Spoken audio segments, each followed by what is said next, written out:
Здравейте, хора! Извинявам се, да качвам толкова време, но нали празници, работи, не можах да качвам и честити нови празници на вас. И днеска искам да отворя ето това.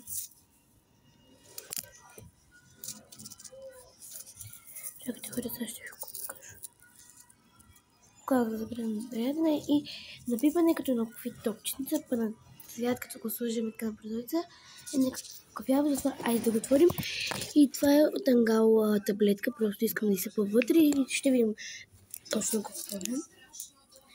И сега да го изрежа, пред вас няма да може сигурно, не знам защо, просто ножицата няма да искат, защото тук е твърде меко. Ще го отворя, ще се върна. Хора, още не го отворих, не може. Вижте, тук опитах отстрани да се вижда. Опитах, не става и сега ще се опитаме пак. Няма.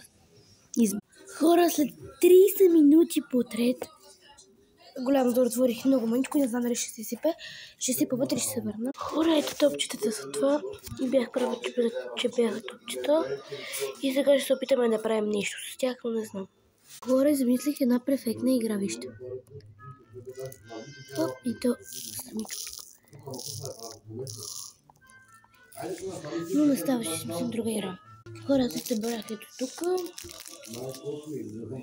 Пишете долу в коментарите дали се заслужавате да се мъча за толкова топчета и като предложение, когато използвахме.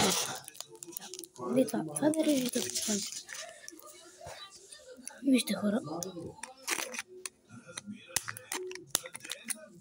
Окей, лесно. И това няма.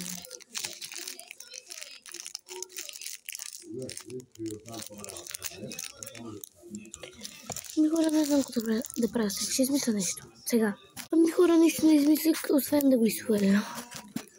Нямам друга да ще изреза тия половини, ще го залепа и ще стане нещо. Хора, ето така, но се чуда дали да бъде така, нали? Или пък ето така. Две чуките.